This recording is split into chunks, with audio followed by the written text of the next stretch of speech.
Good afternoon, everybody.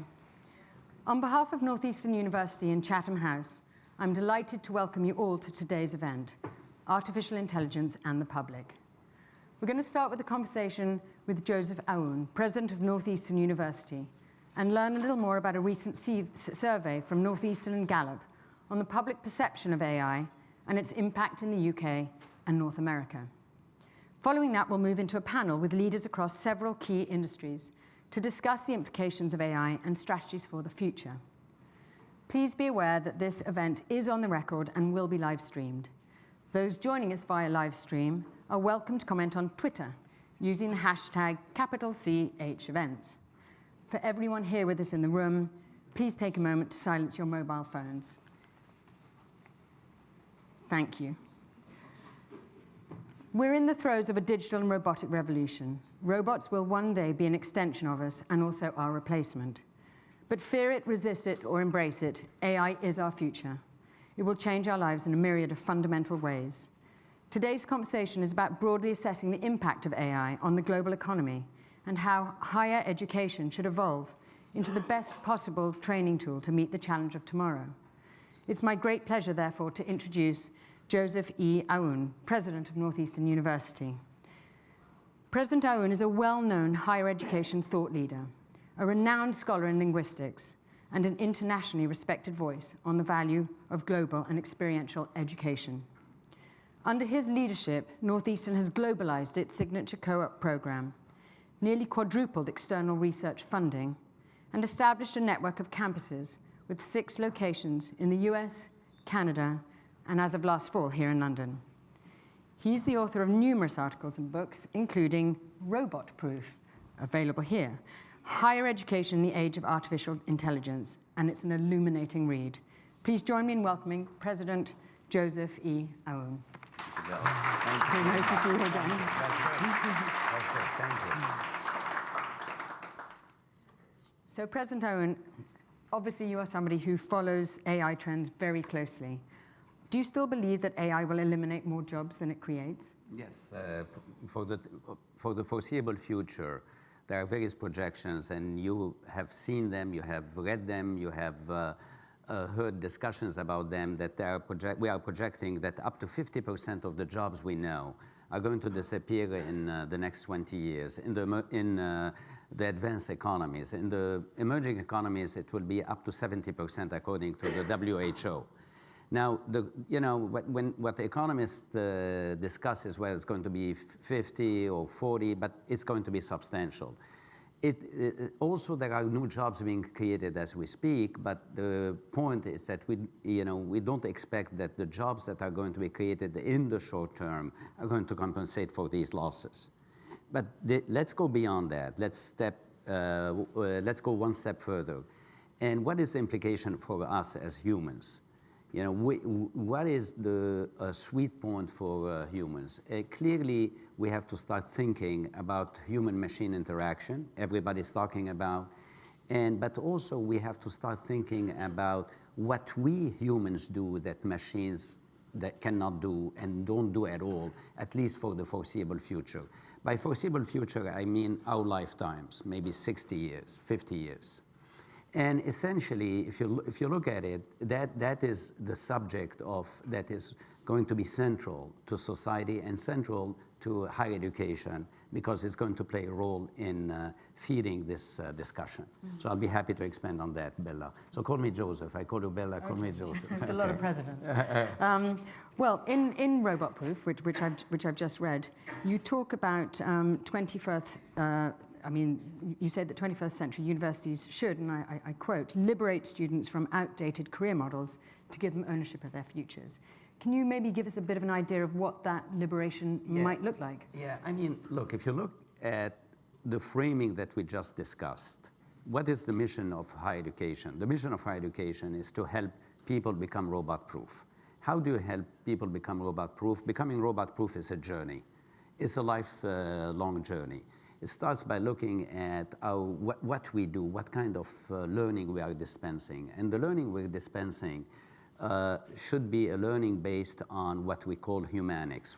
And what is humanics? Humanics is the integration of 3 literacies. understanding tech literacy, namely understanding machines and how to interact with machines. Data literacy, understanding the sea of information generated by machines. And the third is the human literacy. What is it that we do that machines cannot do or don't do at all, for at least for the foreseeable future? And it's what is the human literacy? The human literacy is the ability to be creative, to be entrepreneurial, the ability to be culturally agile, the ability to bring people together to understand their body language when I look at you and see whether you are agreeing or disagreeing with me, the ability for people to work in teams, the ability to be global, et cetera, et cetera. So what I'm saying is, yes, focus on the human machine interface, but go beyond that and start thinking about what we do that machines cannot do. The idea is that if we start competing with machines based on their turf, we're not going to succeed. If we look at machines and look at what we can do that they cannot do, then that's where our sweet spot is as human beings. And teaching that is something that's very different from what you do at the moment in higher education? With higher education, first of all, we like to be siloed, whereas here we are talking about integration of the three literacies. And second, there is something beyond that. We defined our universe as being the campus per se, or being the magnificent setting that the students are living in. But in fact, as you know, if we talk about creativity, if we talk about entrepreneurship, if we talk about teamwork, about cultural agility, etc., you have to live it. And this is the experiential component. Namely, every learner, every student has the opportunity, the ability to go work and test that in a real world situation. And because when you are in a real world situation, with long internships, where you are embedded in an institution, whether it's for profit or not for profit, you are trying to understand yourself, what you're good at, what you're not good at. You understand what others are good at. You understand how to interact with others, and how people are looking at it from different horizons. That's the cultural agility part, and you see gaps. You say, look, this is an opportunity no one is covering. I can go and launch it. So the idea is that we need to focus on humanics, but humanics cannot be studied only. It has to be lived. In other words, you have to integrate the classroom experience with the world experience. And are employers broadly in agreement with your new ethos for higher education? I mean, we're going to ask Bill here, because Bill is, going to enlighten us about that. But let me mention that, in fact, we have surveyed employers. We survey employers constantly, and they say the type of talent that we're looking for is not somebody who is only proficient in tech literacy or data literacy or whatever silo, but as somebody who can go beyond that. And in fact, when you start asking them, they use the term soft skills, but in fact, it's a human literacy. They want the integration of that, because ultimately, they're investing in talent and investing in leadership.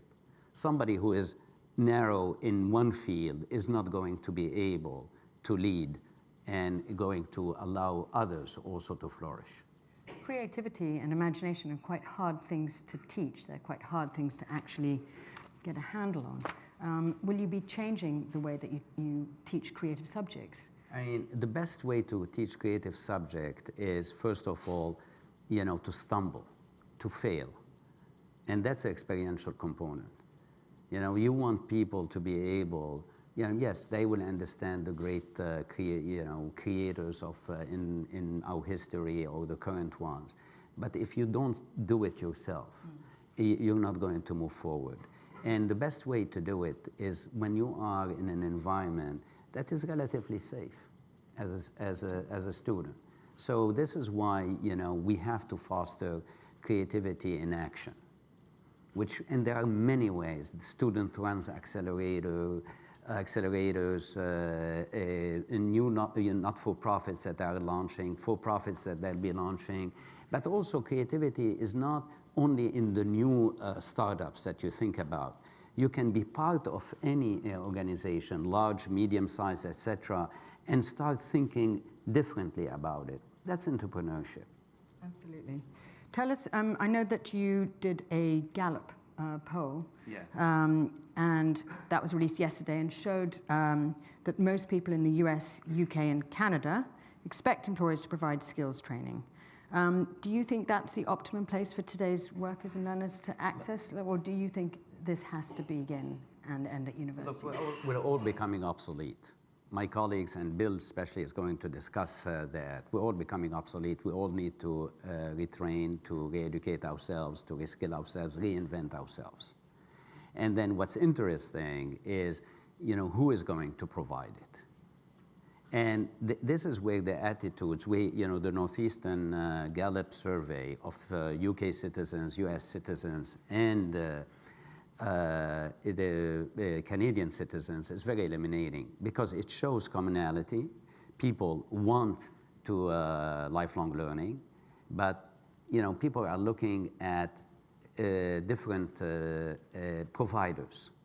So what is interesting is that, for instance, and this will be discussed further, is that in the US, the people expect the employer to provide it. In other places, and you're going to hear that in the UK, what's the role of government, or in Canada, what's the role of government, what's the role of universities?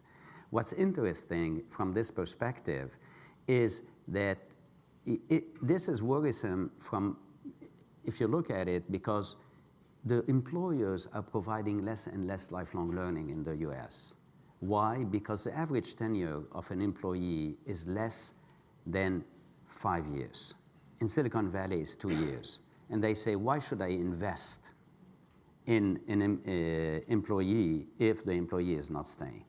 So that's a worrisome part. The other part is that in the US, for instance, I'm focusing on the US because my colleagues are more versed on a global scale, is that the gig economy is playing a major role.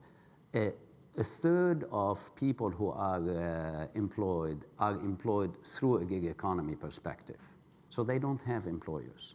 So who's going to help you retool, and who's going to help you redefine yourself or reskill yourself? In fact, if I may quote Bill, I was discussing this aspect, and he said, we employers are good at helping people reskill themselves or upskill themselves within the confine of our company. But if somebody wants to reinvent herself totally and move, for instance, from finance into a completely different field, like become a writer like you, we will not be able to help her. So somebody needs to go beyond the companies to do that. And unfortunately, universities have not embraced lifelong learning as part of their core mission. And frankly, that's the opportunity. And if you think about it, we are an aging population in the US, in the UK, in Canada. And therefore, focus only on 18 to 22, which is essential, is not going to be enough, because we all are going to need lifelong learning. That's the opportunity. And that's why I believe that from this perspective, higher education is facing its golden age, but it doesn't realize it yet. And governments, are they doing enough to upskill their citizens? I mean, do they listen to your advice, to policymakers? I think it's a great point, for instance, because the attitudes here also shift. In the United States, for instance, people don't want government to play any role. They want the employers, and we talked about the limitation.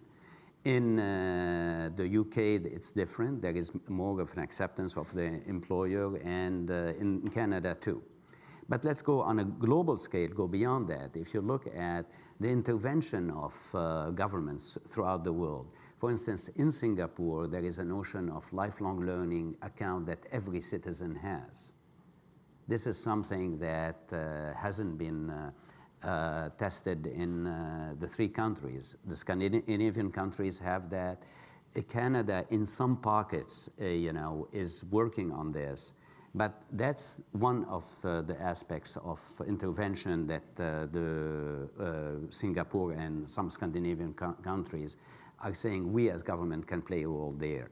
Similarly, if you look at the UK per se, there is an attempt, there is work to be done, that is being done now to ask every company of a certain size to put 0.5 percentage point of its payroll for lifelong learning. This is a step in the right direction, but it's not enough, as we said, because of the gig economy.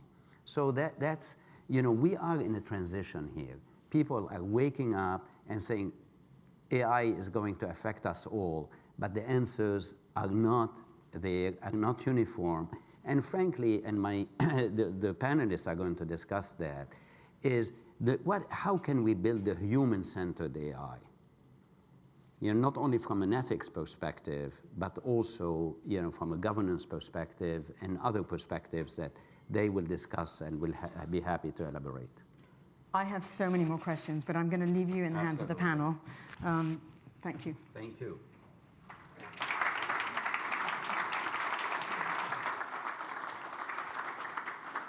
Thank you, Bella. That was absolutely fantastic. Good. I'm now going to bring the panelists. Well, the panelists are disobeying me because they're already coming on stage. Fantastic. So let me explain to you who's here. On my right, on your left, is Ali Buckley, who's the Executive Director of the Center for Data Ethics and Innovation. Next to him is Bill Winters, who is the Chief Executive of Standard Chartered Bank. Welcome, Bill. And Krita Sharma is the founder of AI for Good and is also a board director of Ali Center. What we're going to do now is listen to their sort of opening statements for several minutes, and then we're going to have a moderated discussion on stage, and then we're going to give you a chance to ask questions. However, before we do that, I need to get a show of hands, because this is all about the public perceptions of AI. I'm interested in getting a sense of the room. Who here is nervous versus who here is very optimistic? All those who are a little bit worried about the AI future ahead of us, raise your hand. Okay, so that's like 9.6% of you. Yeah, can you do both? No, actually you can't. And the reason why is that's just too wishy-washy. We have to crystallize these debates, right? You can't just sit in the fulcrum, right? Exactly. So that was about 15%, 10%. You can say undecided. No, you can't. You have to come to a conclusion. Going to force the issue. Who here is very optimistic about the future of AI? I think it says more about your personal constitutions than the issues. Okay, that's great. Good. It's almost half, and that sounds pretty good. Before I get started by inviting Ali to be the first speaker, there's a couple of housekeeping notes I have to say, which is first to remind you that although we're at Chatham House, this is not under the Chatham House rule, and in fact, it's on the record. Secondly, that this is being co-hosted with Northeastern. Thank you. And that is part of the Digital Society initiative that Chatham House is forging forward, in which we are taking these big issues that combine the policy world and the technology world and looking for a common understanding about it for the purpose of maximizing the potential of these technologies. Having said that, Ali. Thank you. So in a moment, I'm just going to tell you a little bit more about the organization I work for so that you can put that in context. But I guess my opening reflection is to say I always think there's a danger in these conversations that we end up emphasizing the ways in which society needs to respond to technology and don't think enough about the way that technology needs to respond to society. Now, the Centre for Data Ethics and Innovation, the CDI, it's a new organisation set up to advise the UK government on how to maximise the benefits of AI for society and the economy across the board. We're led by an independent board of experts, which Kriti is one, and this is a multidisciplinary group, so draws on people from business, from academia, from regulation and policy environments, from faith and community backgrounds too. And our focus is on developing recommendations for how AI and data-driven technologies should be governed. And we think about governance in its broadest sense, so right from national policy, laws, regulations, through to voluntary codes and organizational culture. And it's our belief that if we get the governance right, and to be clear, I think that we're already getting quite a lot right, so we're not starting with a blank sheet of paper, that's how we can ensure that AI is working in the service of our values as a society, that innovators have the clarity that they need to innovate, and also, really crucially, that these technologies are developed and operated in a system that is both trustworthy and trusted. So ultimately, without public trust, we won't get the sustainable rewards that AI can bring. We might not get to benefit from AI-driven improvements in cancer diagnosis, for example, if there's a public backlash that makes it more difficult to progress. So for us in the centre, ensuring that the public voice is accounted for is absolutely central to our work. And in some of that early work, we're just getting started, one of the things that has struck me as a theme is a sense of powerlessness in the face of technological progress, the idea that this is somehow beyond our control, not just individually, but collectively too. So people tend to speak about these developments as inevitable, and that it's for government, citizens, and most businesses simply to sit back and wonder how to respond to the impacts that these technologies are bringing. And to an extent, well, that has been people's experience of the development of the internet. Lightning fast change, huge disruption, an emergence of a new status quo, followed by a general sense of bewilderment about how we got here and who exactly it was decided that was what we wanted. So I think we have an opportunity here to do better than that in the development of AI, that we can shape the future, not just respond to it, that technology should serve society and not the other way around. Now, in order for this to happen, we need to start with a vision for how we want the world to be. What new trade-offs do we want to make in a world where AI makes things possible that simply weren't possible before? So, for example, if banks today are able to use AI to identify vulnerable customers from their transaction data, to spot someone with a gambling problem from the patterns of spend they're making online, should they do that? Should they take steps to protect those people? If the capability is there, do they have a responsibility to use it? Or is this a gross infringement of personal privacy? If better predictive power enables some people to get insurance much more cheaply, but for others it becomes prohibitively expensive, are we okay with that? And in what circumstances? I think there's another set of questions. What constitutes the good life in a world where human brain power can increasingly be replaced by machines? So, are there some jobs that we might want to reserve for humans no matter how good the machines become, perhaps in matters of justice or the caring professions? And what about the opportunities? How should we share the productivity gains that might come from AI? Does it provide an opportunity for us to think less about the quantity of work and more about the quality of work, to understand not only what jobs people are good at relative to machines, but also what jobs are good for people that enhance well-being, resilience, and social cohesion. And in a world where it's now becoming quite respectable to advocate for a universal basic income, a world where we're potentially paying people regardless of what they do, is it so far-fetched to think that we might pay people to do jobs that benefit them and society, but not sort of like, might not meet the kind of economic or commercial criteria that we emphasize today. So these are big societal questions that require societal responses, and that includes agreeing on who should decide what. What are we happy to leave to the market, to company executives responding to market incentives? What are the decisions that we think need to be debated through democratic institutions? And then once we decided that, we have to think about what does good governance look like in this world where machines are complicating things. So I'm an optimist. I think that we can answer these questions, but of course we won't get there overnight. There'll be winners and losers. There will be people that are disadvantaged through the period of disruption that inevitably follows, and we have a responsibility to look after those people and to prepare them for the new age. So it's going to be a collective endeavor, and I think that this conversation today is vital, and I look forward to hearing what the fellow panelists have to say. Great. Thank you, Ali. Fantastic. Kriti. Hi, everyone. I'm Kriti. Just to give you a little bit of background on myself, I am a computer scientist by training.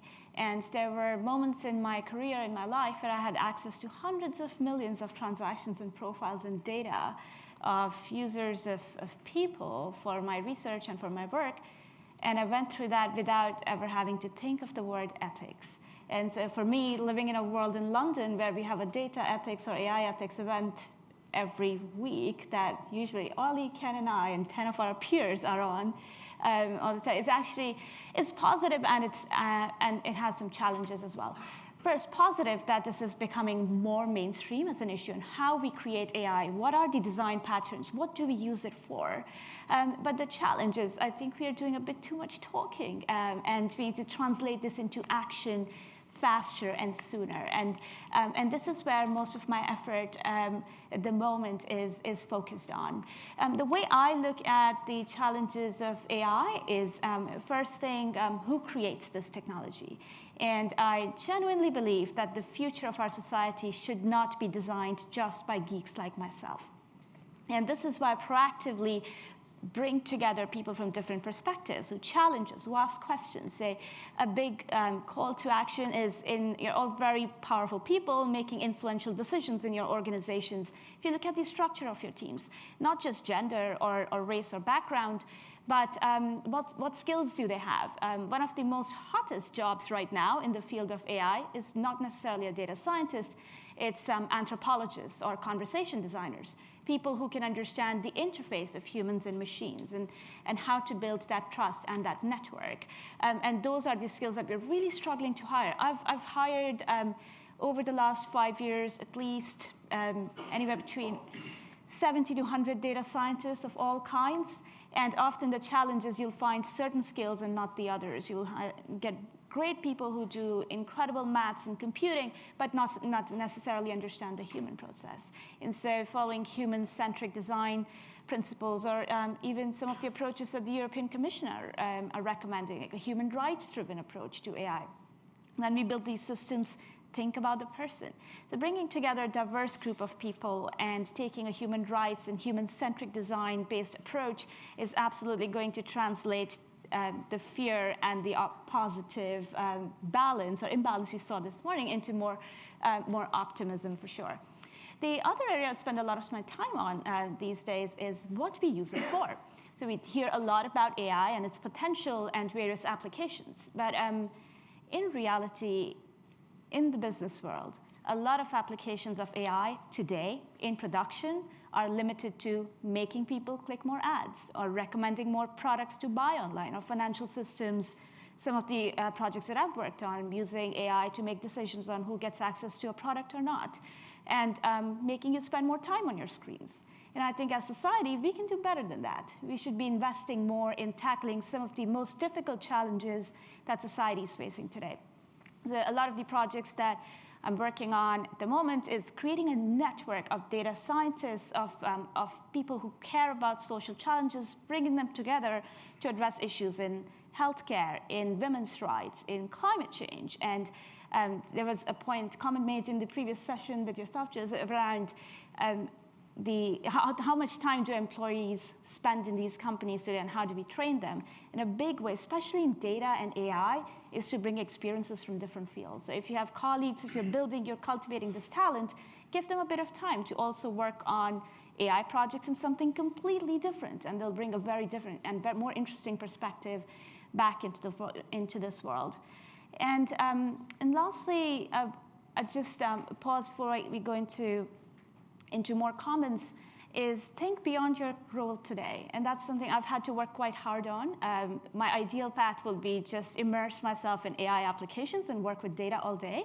But I've also started to zoom out and think about policy issues. So it should not just be Ali and his team in the civil services job to deal with that, but we all have to take more accountability and bring ourselves to the table, show up, and start to try and make those, influence those decisions and provide our critical output and our input into these projects. And I think all of us have a lot to contribute. Do not think that this field of AI is either left only to people who understand it or those who are investing in it. There's a wider opportunity for everyone to get involved. Thank you. Great. Thank you very much. Bill. Great. Well, it's a pleasure to be here. Thanks very much for having me. So I run Standard Chartered. Standard Chartered is, if you don't know, it's a global bank. We operate in about 70 countries. We're headquartered in the UK, but we have operations in all 3 of the countries that the Northeastern and Gallup research covered, US, UK, and Canada. The bulk of our business is in Asia, the Middle East, and Africa, which obviously we're outside the survey sector. And President Aoun and I discussed before how interesting it would be to see how different the perceptions are coming out of China, for example, where AI is certainly not only extremely advanced, but also used in some very different ways, at least for the time being, relative to the way that it's used in the West today. But we can imagine convergence over a period of time. But when we were having a quick chat before we came down this afternoon, part of the question was, why are you here? And the answer is, I don't have any of the expertise of the other colleagues of the panel. I'm delighted to hear that some of the questions that Ali framed are being addressed in a serious way from the perspective of government. We also frame those questions, but I can tell you some of the answers from a purely commercial perspective as well. Will we make loans to somebody who has an AI-indicated history of gambling? No, we won't, and we're very happy to have that information. Is that ethically correct? Yeah, I would argue that it is, but I can absolutely see the other side of the argument, which is that that's unfair. Not too long ago, we had debates about whether it was okay to ask somebody applying for life insurance to have a physical checkup. That was viewed as unfair because the person that smoked or that drank heavily or that had a hereditary disease about which they could do nothing would be disadvantaged relative to those who were able to demonstrate that they led a healthy lifestyle. Nothing AI about that. That's good old-fashioned I. But we debated at the time whether that was an acceptable practice or whether insurance should be mutualized. You can tell by my accent, I come from the United States.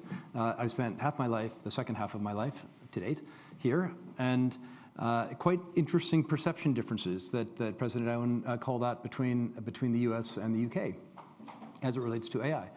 Also very, very, very different perception differences as it relates to the degree to which health benefits should be mutualized. Right? In the US, you've got private insurance, which to a degree discriminates between healthy and unhealthy people. In the UK, you have the NHS, which doesn't discriminate between healthy and unhealthy people. You could argue both sides of that, given the way each system works. My point is that the ethical challenges that AI presents, I think, are very familiar ethical challenges to all of us. It's just happening faster. And it's going to happen in ways that as Ali, I think, quite adroitly pointed out, we may only realize after the fact how far down a particular road we've gotten before we realize we don't quite like that road. And it's quite right to ask that question up front. So I won't bore you with what banks do with AI. I'm also on the board of a Swiss drug company. Happen to be there for a board meeting this week. The way that Novartis is using AI to improve the efficacy of clinical trials, it's mind-boggling. Right? It'd be hard to argue that that's not for the good. Right? It's making the discovery of drugs and the safety of associated drugs much, much, much higher as a result of AI. I'm on the board of the International Rescue Committee, a fabulous charity operating out of the US and the UK that deals with frontline refugee situations, overwhelmingly in and around Syria now, but throughout 70-year history all over the world. Extensive use of AI to target the aid programs, to prevent fraud. Right? When a group of mafiosi set up on the Syria border with Turkey to inflate the prices of all the goods and services being delivered into Syria, you needed some really good data tools to understand the patterns that could trace that back to the source of the fraud. So AI is everywhere. There are some fantastic applications in banking, It's allowing us to get the appropriate advice to customers at the appropriate time. Customers that are showing signs of distress, there's two responses to that. One is to help them through the distress. By the way, if we've already lent money to them, we have a really big incentive to help them through their distress. Spot it early, get them onto a plan. It won't be obvious. They usually don't come and say, I'm in distress. There are indicators in their payment patterns.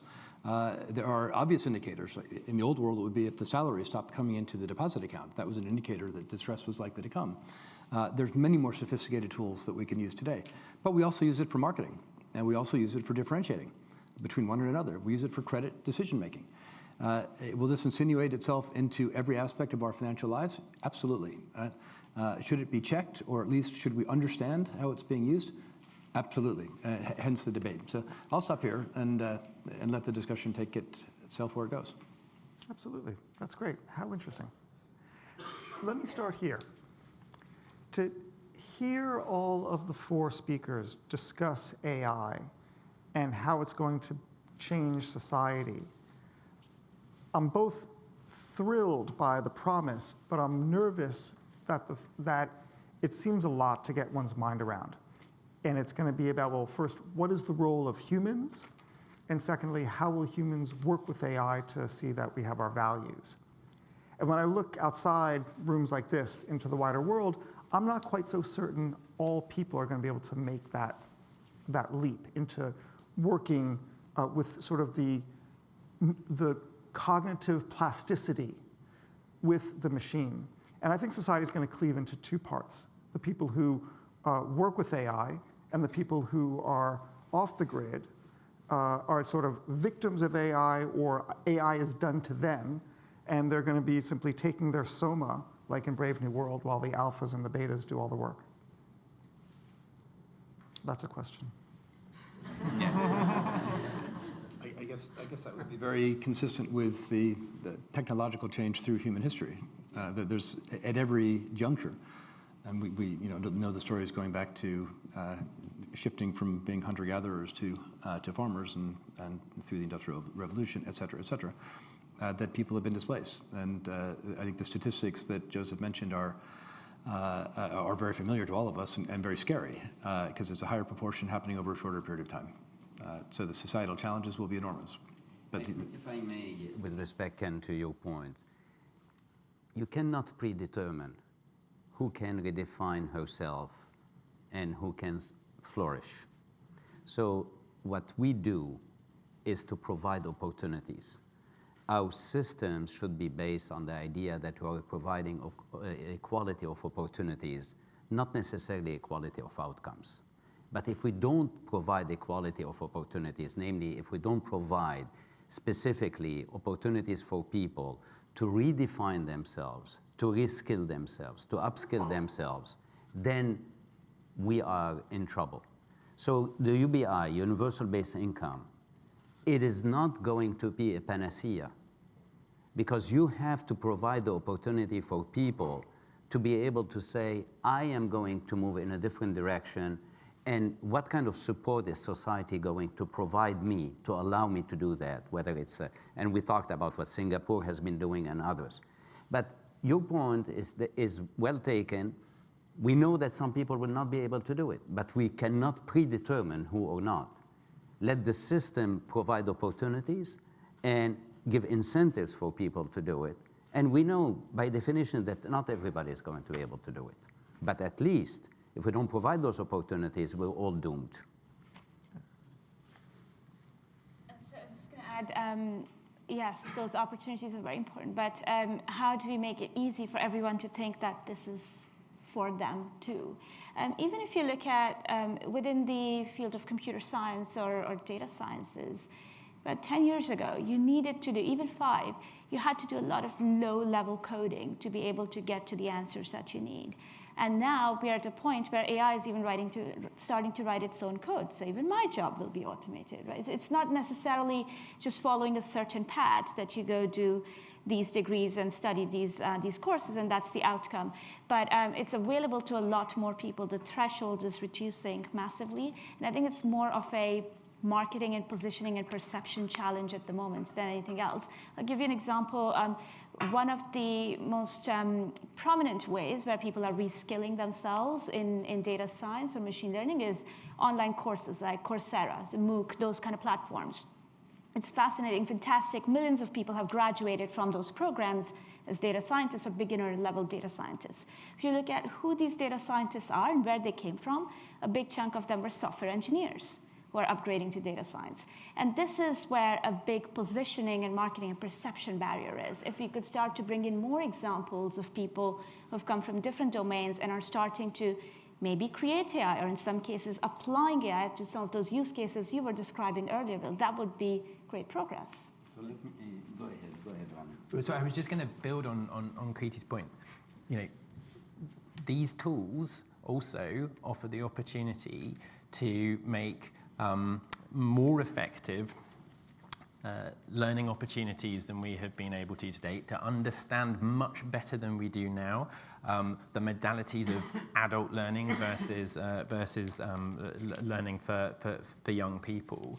And you know, yes, some of that may be to upskill people in data science, but also we could envisage a world where we're using AI-driven approaches to develop skills in a whole range of domains and at much lower cost than is possible today. Joseph. I want to pick on you a little bit. And you told us when you looked at, you discussed your journey, that you started as a geek and you became a human being. I'm trying. Yeah, and so essentially, that is, it has to go both ways. And so you said, give us examples. Let me give you a concrete example of how the access to tech and AI is not as difficult as we think. We have a campus or campuses in Silicon Valley and in Seattle, etc. And we were challenged by the tech industry, and they told us we need more people going into the tech world. And then, they challenged us, and we devised a program, a curriculum, where we take students who, nationwide, who finished BA or BS in history, in English, in economics, in physics and chemistry, and then they give them those opportunities, internships, for long-term internships for 12, 16 months, and they end up with becoming computer scientists because we give them the training and the degree. What did we discover? We discovered a certain number of things, that this allows women to go back into the workforce. We discovered that underrepresented minorities were able to go back into the workforce and then move into the tech world. But in addition, the employers were telling us, Bill, that in fact those people are much better than the geeks because they are coming at it from a human perspective.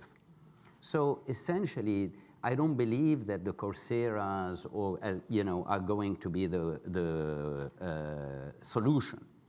In fact, when you look at the results of what they have done, there are millions and millions of people. There are limitations. You mentioned one of them. We have in the audience somebody, a colleague, who really was the chief academic officer of Coursera. She will tell you all the great things and the minuses too. But it is our failing in the sense of we educational institutions, including the Coursera's of this world, to demystify the tech world and provide those opportunities. So I agree with you, and your journey went in this direction, and we want people to go in all directions. Let me build on this and pose a question. At Harvard Business School, at the beginning of World War II, the faculty just tried to avoid the whole idea that the madness of war was taking place. And pretty quickly, they realized that the war was not going to the liking of the US government, and they needed statistics. And so they routed the entire faculty of Harvard Business School and all of the statisticians to go to the Pentagon, McNamara among others, we'll leave it there, to work on the war effort. But what was interesting is that after World War II, they didn't take the previous courses and then start teaching them again. They completely rethought their curriculum and taught completely new things. All the courses were different. With AI, it seems like we're sort of carpetbaggers, bringing yesteryear's institutions into the modern world. And I wonder, what does a university look like for tomorrow that's actually sui generis for a world of AI and isn't sort of bringing its old legacy practices, institutions, and curriculum to it in terms of what the skills of tomorrow will be needed and how you will run an institution to train people? Are you asking me? I'm asking all of you. All of us. So why don't you start, since you're not presidents of universities, and I'll tell you how we're looking at it. What do you need? What are you going to do? Do you believe it? And how does government play a role? And then the audience. Okay. We need, obviously, we need a set of technical skills. They're not so difficult to deliver. We need people that can translate technical skills into real-world applications. Much harder to deliver. I went to a liberal arts university, so I have a bias. I happen to think that that's going to be a really useful skill in the AI world, but you have to be able to have a foot in both camps. Employers need to be part of that, and so we work with universities like Northeastern. I can tell you, you mentioned Singapore. Singapore it's a small country, but a very advanced country, and they've got a very, very advanced approach to retraining workers. Joseph mentioned lifetime career allowances. There's a flip side, or another side to that, which is that corporations are pressured/required to contribute to that lifetime learning. So, and we do it willingly, we do it happily, because it's a chance for us to retrain workers, in some cases for applications inside our company, in other cases to go someplace else, but partially funded by the taxpayer in Singapore, partially funded by us. It's not required, but it's kind of required. It's not a bad system, and the result is a continuous upgrading and a sense of liberation for the individuals. So I think there's a role for governments, there's a role for the academic institutions, for employers, and obviously individuals themselves have to take control of their lives. Describe, in 15 years, describe the sort of people you're going to be employing. What are they going to have learned? What do they need to know to be good at what they need to do? I got a kind of a simple, but not simple, but a simple philosophy in banking. Individual banking is that transactions are going to be done by the equivalent of Amazon or Facebook, and things that require some investment of time, emotion, and trust are going to be done with technology and human beings. So people are going to manage their retirement, their savings, the education of their children, their health, with a heavy dose of human intervention. Well after the point of singularity, when the machines are smarter than the humans, people will still be relying on humans because we're human. And now maybe not forever, but I think for a long time. And what we're looking for is people that can develop those technical capabilities, but who can provide the human interface as well. Okay, so people are interfaces. We're always an interface. Doesn't sound like they're going to earn a lot of money as an interface. I don't know. I think the people that are able to bridge technologies today, the people that are able to bridge technologies and an element of trust in the future will be highly valuable. Okay. Are you going to train these guys? This is for Me? Joseph before we get to Kriti, because Kriti is saving the world as well through AI for good. Okay, let me answer the question in two ways. One is, I already alluded to that namely we have to rethink completely how we are, what we are providing in terms of education. The opportunities have to be based, as I mentioned, the idea of a humanics, namely understand machines, understand the human-machine interface, but go beyond that and understand what we humans do that machines cannot duplicate, like the creativity, the entrepreneurship, the cultural agility, the communications, all these aspects that we discussed. So that's the first thing. So if you're asking us if you have a tabula rasa, that's how you should start. Second, you cannot divorce yourself from reality. That's where you have to bring together the experiential education, where people have to test their knowledge, refine it, change it. The third aspect, as I mentioned, is that there is an enormous demand. In the United States, 74% of the learners are already lifelong learners. No one is providing the opportunity for these, and we need to provide lifelong learning opportunities, and it cannot, and it's a humbling experience for universities, because universities were built on the model, we are going to design the curricula and they will come. Whereas here you have, as Bill said, to bring together the employers, the government, what you mentioned, Ari, and then look at what we need. What does society need? What do humans need? And design curricula that are customized, personalized to the needs of the individual, will allow the individual to flourish, will allow the company to look at it and say, that's a great investment, and look at society as a whole. I would not have picked the Harvard Business example, because that's a microcosm that is so artificial historically. I would have picked something else. I would have picked during the Second World War, what happened with creating, all this confluence of scientists that allowed the United States to build the nuclear bomb. And if you look at it, what happened, there was a sense of urgency. And that's the point that you were raising, namely not Harvard per se, but the urgency. And then this allowed universities not only to attract people, but also to rethink completely what they were doing. So let me ask, who's your competitor? And let me actually reveal my hand. If the traits that we need are people who interact really well with other people, and they can get the knowledge from either an AI doing things or from Coursera micro courses, maybe your competitor is country clubs, because students should just interact with each other, have fun, learn teamwork and collaboration, cooperation and communications, and they can do it at a country club. And a lot of American universities are a lot like country clubs. Go visit Amherst and Williams, you'll see. And then they can just sort of like in the evenings on the beach, with like the person playing the ukulele, they can learn machine learning from a Coursera course, and they get together and solve problems and talk together during the day. First of all, what you are describing, there is nothing bad in what you're describing. But is it enough? And the answer is no. Why? Because the question is not to be versed in technology. The question is not to be versed in data sciences. The question is not to practice in a closed environment like the country club, with your human skills. Is how you integrate all that in a real world setting. And that's the difference between doing something in a siloed way, because what you have recreated in your example, and I know you're trying to be provocative here, we don't believe in that, is another siloed approach, whereas in fact learning is about real-world context. You have to integrate the classroom experience with the world experience. The world is too interesting to ignore.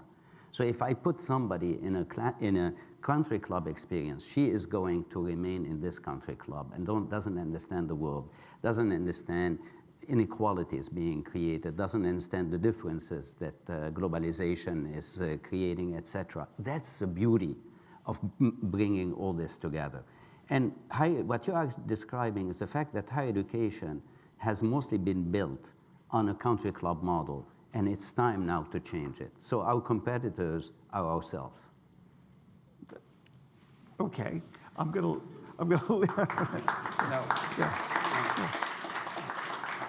I'm going to start asking questions of the audience. Why are you clapping? Like, what was this? Okay, I'm very interested to hear what government has to say about it. And Ali, I sort of look to you to government and what the practice of AI has to say about it. But I'm going to hold my fire and ask those questions to get some questions from the audience.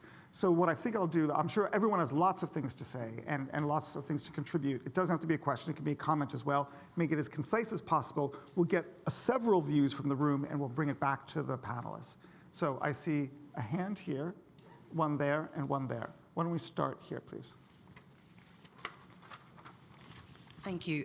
Tangerine Morgan, a member of Chatham House. My question is, whenever I come to conversations such as AI and ethics, technology and all, there's very little conversation with regards to the data itself and where the data is coming from.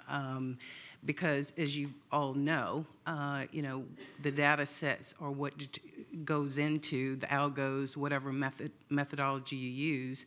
And, before you even start to talk about ethics, governance, and things of that nature, my point is that, how diverse, quite frankly, are the coders? How diverse really are the people that are determining the AI, okay? We are already seeing, negative effects of the AI on society. And I'm in financial services, and I can see where certain parts of the population will be disenfranchised, if you will, from banking and insurance. So just curious about that. Thanks. So the educational system teaches us what to think instead of how to think. And I think this is what kills creativity in early stages of life. Hence the dissonance between history worldwide. We are taught to use AI as a resource of consumption instead of a resource of production. The narrative of us and them, winners and losers, right and wrong, is what creates the fear of failure. But as we all learned to walk, our parents told us, keep on trying. They didn't stop, oh, no, you dropped. Let me pick you up, and you're going to stop walking. I'm going to hold you for the rest of your life. They told us to try again. So the integrated life of human flourishing is the result of failure, failing to success. The whole point of science is to experiment through trial and error to find a truth, not the truth, a truth. The question here is, how do you envision early stage education to harness our natural human curiosity? Good. Let's take one from there as well. John Galani, member of Chatham House. The first thing is, I never liked the title artificial intelligence. I prefer the title autonomous intelligence, but that's my view. I think the problem is that we look at different tools and skills, whereas we don't look at it from the point of view of the consumer. And the consumer is usually unwilling to give as much information as it turns out he is giving. If we look at the way that humans have progressed, books is how we shared intelligence, because we felt we had to transcend the lifespan that we had.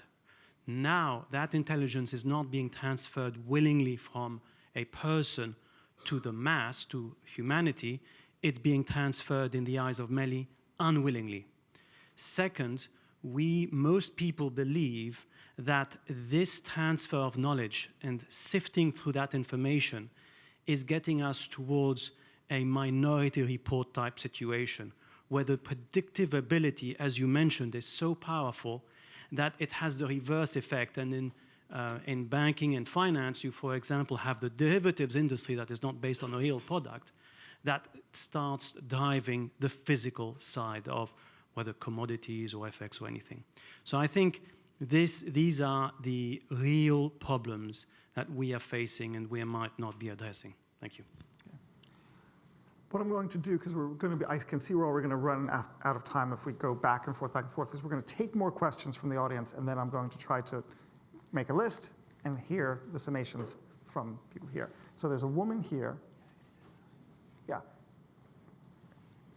Thank you. Hi, my name is Sylvia Cambia. I'm with IBM. I wanted to ask a question about gender bias. So the public discourse at the moment is very focused on AI, taking away jobs from humans, but it's not, the emphasis is not strong enough on bias. And I work in AI, and I can see the risks of gender bias. And often when I'm asking people, how are you going to deal with those? They tell me, well, just take another data set that is bigger and more representative, and I don't think that's a right answer. I think there aren't enough women in AI, and there aren't enough women in sort of development and sort of developing AI and in architecture. So there was a statistic that was released by McKinsey 2 weeks ago that in the UK, it's only 15%, of people working in IT are women. So this you can imagine the risk going forward, the kind of society we want to build are enormous. So my question is really for Joseph. What kind of role is higher education playing in this scenario? Thank you. There's a gentleman there, and we're going to bring the mic all the way here. Everyone will get a chance to. Please. Hi, I'd like to hear more about government regulation with regards to AI, specifically campaigning and elections. I think maybe some of the public knows about Brexit, for example, and the use of AI in Cambridge Analytica with the elections, as well as in the United States with Donald Trump. And I think that's really concerning for me, that not enough people are talking about this point, that we have big groups, elitist groups, who are using AI to, manipulate public opinion. Great, thanks. Let's hear from this side of the room now. There's a gentleman there and a woman there. And then a gentleman there. John Warren, Chatham House member. I have lots of machines that beep at me to tell me things I don't want to know. My life is dealing with software, and I'm trying to stop it doing what it wants to do, and desperately hoping for some simple program that I'd pay a lot of money for that would actually just do what I wanted to do. I look around me and see lots of people with screen addiction, and the political consequences of AI are absolutely petrifying. Just look to China and see where it's going. So what I want to know, what is the size of the economy and what's the future for universities for developing the rebel economy, people who really have had enough of AI already? Great, okay, yeah. Hello, I work for Office for Students, which is the UK higher education regulator. But separate from that, I wanted to ask about, which some of the other questions are alluding to, in terms of the ethical and moral compass of human beings themselves. And I feel like sometimes we jump in to try and rectify AR and data, but we don't look at actually how much we should commit to perfecting ourselves before we then apply it to whichever instrument. So in the process of this as well, instead of assuming that we are people who have the good moral conscience and we're going to try and impart it into technology, how should we actually commit to changing our ideas? And I studied economics, and if you look at how they teach, they call it economics, but we're learning capitalism and we're learning productivity, we're working in neoliberal markets, and we don't actually neutralize the things we learn. So if you see how much disgust communism is treated with, if we are going to diversify the ideas that we do have, how come, in what proof do we have to say that when we don't even teach things neutrally to begin with? Great, thanks. I see a woman there and a gentleman there. Hi, Marina Moskowitz. I'm a student at Northeastern University. So I think you've all given a wonderful perspective on why we need diverse thinkers and humans to create the future of AI. But none of you have talked about the importance of security applied to AI and what would happen if a malicious adversary figures out the features that these algorithms are training on, in which case they can apply data to throw off these algorithms and train it the way they want to. And I was wondering, how are you guys going to go about mitigating that? Because it's not going to matter who's creating these algorithms when someone else can manipulate them. Great. Gentleman right on the same row. You mentioned inequality. AI is going to make it worse, not better, isn't it? Okay, great. I see one other gentleman and one woman, then we're going to call it over. Good. My name is Duke, member of Chatham House. I'm concerned more about inequality as well, especially in terms of the structure of the economy as it is at the moment, which is basically shared between labor and capital. But with AI coming into prominence, we're going to see more and more capital accumulated in intellectual property. Is there a way in which that can be stopped from ending up in a few hands? Great. And there. Hi, my name is Sarah Birch-Caralla. I'm with the US program at Chatham House. My question, I think, is for Bill Winters. You admirably referenced your experience and exposure to AI across your work, both as a board member, non-executive board member, and professionally. On the point of inequality and the barriers to entry for people that want to adopt and use these wonderful tools, how broadly available are they in the NGO and not-for-profit sectors in the US and also potentially here in Europe? Thank you.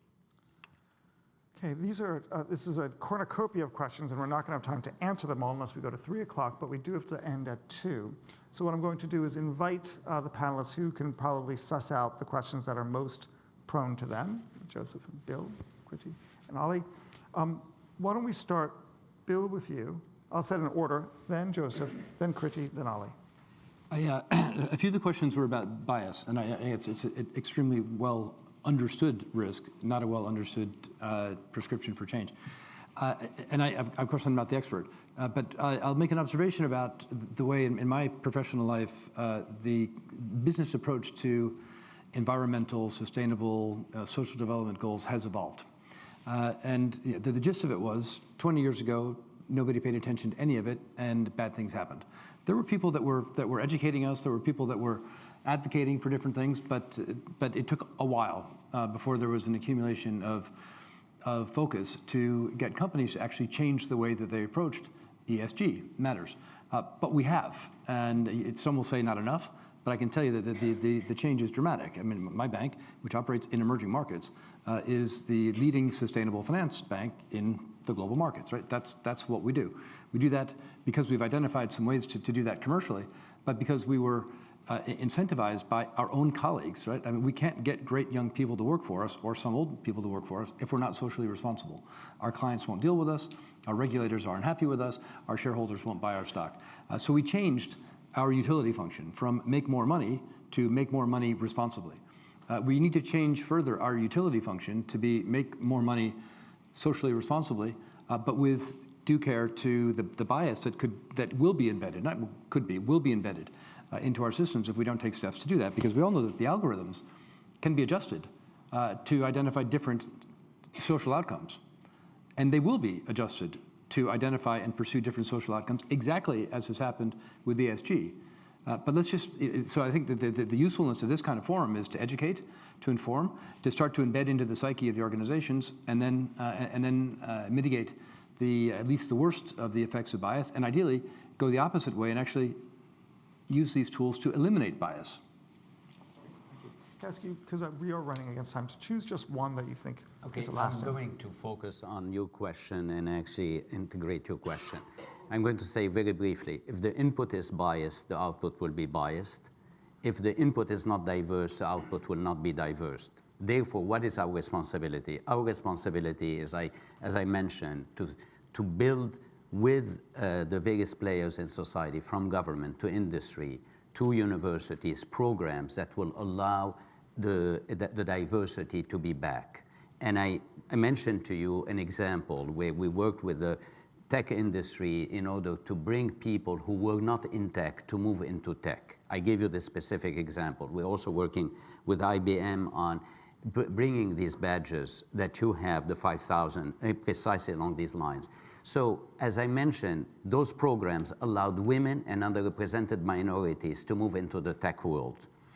Yesterday at midnight, I received a call saying that a foundation is going to give us a lot of money. I'm not allowed to say what it is, which foundation, stay tuned. But the purpose was the following. They said, you have succeeded in bringing women and underrepresented minority and let them enter into the tech world. We want you to help other universities understand that and scale up. So they gave us the carrots to bring other universities to think differently. We stumbled on that. Therefore, your answer to your question is that if you feel that your responsibility as an educator is only to educate your students, that's great, that's essential, but that's not enough. If you feel that your responsibility is also towards the field in general, to bring the field to understand that things can be done differently, that's our opportunity. That's what we have done. I'll just quickly touch on the bias and diversity problem and also the nonprofit issue that you raised. Data bias, in reality, is actually a lot more understood by the AI and the tech community today. There are emerging processes and frameworks to make sure a facial recognition system does not discriminate based on gender or race. In fact, it's becoming surprisingly a lot more okay to ask, is this algorithm racist or sexist when you're buying or procuring a product? Is it embedded into processes everywhere in all the organizations? No, absolutely not. And that's where we need to do a lot more systemic change rather than individual teams and companies raising their hand and trying to do that. With regards to diversity, the numbers are pretty bad in AI, worse than text. It's about 12% women.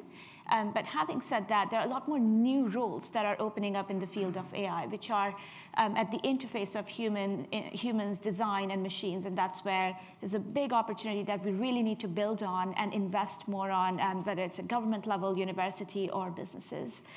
Lastly, about making these tools available to nonprofits and charities. That's exactly what I started to do a couple of years ago. And we are building AI tools and sharing it across various organizations. So a lot of our work is in predicting domestic violence before it happens, bringing reproductive health, mental health solutions to frontline organizations. AI is not going to solve these problems, but it can help play a big role. And also a lot of work on predicting impact of climate change, those kind of solutions. The more we can share these resources, the more open source we can make some of these solutions available, not just the technology, but also the data, the faster we will progress. So I just wanted to reassure you all that when it comes to a number of the questions that were raised, don't worry, Kriti and I are on this. Like we're going to have it sorted by the end of the year. So in the Centre for Data Ethics and Innovation, we're doing two major reviews. So one is looking specifically at the issues around algorithmic bias and thinking about that in the full supply chain, if you like. So starting with the data, thinking about the tools that can be applied to it, and thinking about the governance that needs to surround it. Equally, there was a question around targeting, particularly of political advertising. That is another one of our major reviews. It's looking more broadly than political advertising, but we're thinking in detail about the role that targeting and personalization plays, the impact it has at an individual and at a societal level. And also we're doing thinking around the sort of data infrastructure that underpins all of this. So we do need to investigate new models for how data is taken from individuals and used by others to think about the role of consent, but also other mechanisms. We are part of a much wider set of conversations, but if it is any reassurance at all, do know that these things are very much on our radar. Good, thank you. Now, before we end the panel, I want to first thank them, but before we thank them together, I have some sad news. So Peter Montignon was a dear friend of Chatham House and was also on the council of Chatham House. I served with him. Recently, he published a paper on AI and ethics and actually spoke at the House, and sadly, he passed away several days ago. So his contribution to these issues of AI and ethics were formidable. His contribution to Chatham House was, of course, greatly appreciated by everyone. So I think it's suitable at this moment to recognize him and his contributions as we recognize today's panel. Thank you very much. Thank you.